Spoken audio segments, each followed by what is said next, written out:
Hi there, I'm Chad, and a lot of people ask me how do I shoot on that sexy looking white background that you see behind me.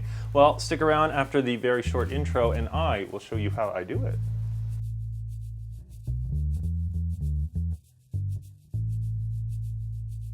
For those of you who don't know who I am or why the heck anybody would ask me about a white background, I invite you to check out Clean My Space, which is a channel I run with my wife, and we've shot dozens of videos on this very white background that you see behind me.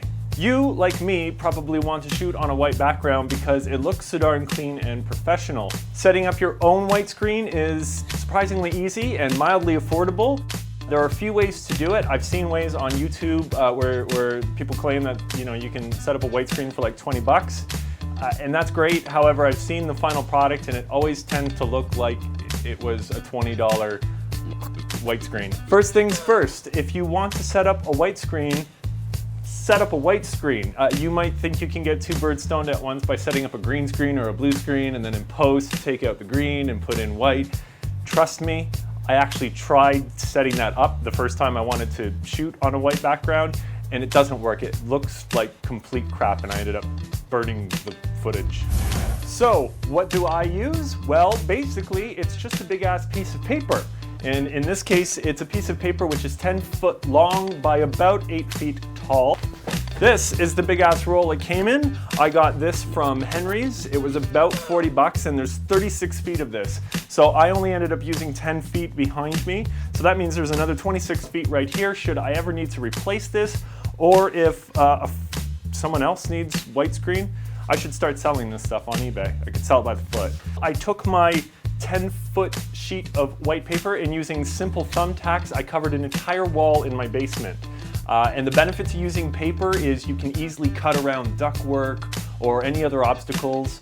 And the other great thing about using paper is that if you're really careful, you'll put it up and it'll have no wrinkles whatsoever. So unlike fabric or a bed sheet or something along those lines, you'll have less shadow on the surface, so therefore you're going to need less light to put on it in order to make it look really, really white and bright. So there you have it. That's the first part of the white screen experience, and we've only spent 40 bucks so far, plus the price of thumbtacks. However, I had thumbtacks lying around. If you don't have thumbtacks lying around, add $1 onto the cost. Now we are going to light the shit out of this thing using clamp lights, which I bought from Home Depot.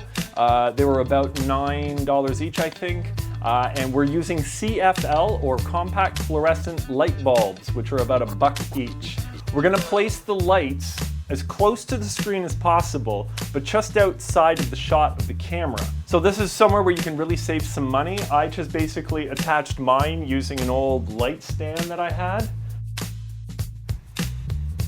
There they are. Just use an old light stand and just attach the clamp lights to it. And on the other side, I basically used whatever I could. I think I even have one hanging off of a thumbtack. The most important part is you have 3 lights on one side, 3 lights on the other side, and then 1 light down below shooting straight up. You're going to want to stand or sit, whichever the case may be, about 2 to 3 feet away from your white screen. You don't want to be too close to it because it's going to wash you out along with the light. There's just going to be too much light. So you want to distance yourself a little bit. I stand about 3 feet away from my white screen. I use a 50mm Canon lens and I keep the camera about 5-6 feet in front of me. Next, we're going to light the subject, which in this case happens to be me. And over here, I have a fluorescent light. Over here, I have a fluorescent light, and they are placed at 45-degree angles, and they're lighting me up as I would shoot kind of anything. Now, I haven't included the cost of these lights into the cost of the white screen, because I'm assuming if you're going to create a white screen, you probably already have proper lighting just to shoot regular videos with. So you're going to set up whatever your regular lighting situation is to shoot on the white screen. If you don't have existing proper lighting to shoot video, I suggest you go and buy it because it's really good at lighting stuff up.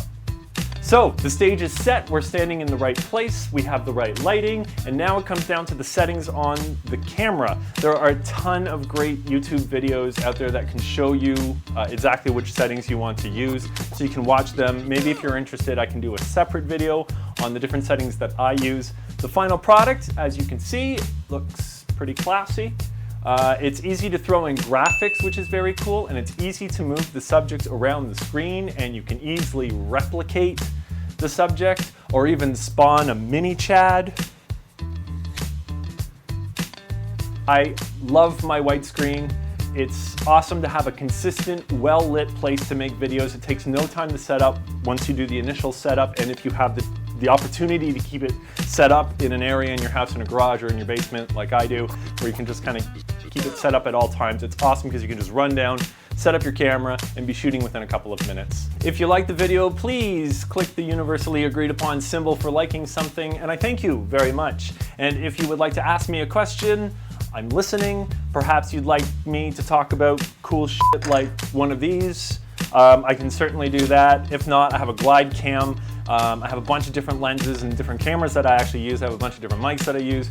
Hey, you tell me. You let me know if you're interested in seeing anything else. Please, thank you. Thank you for watching the video. Good day to you and farewell.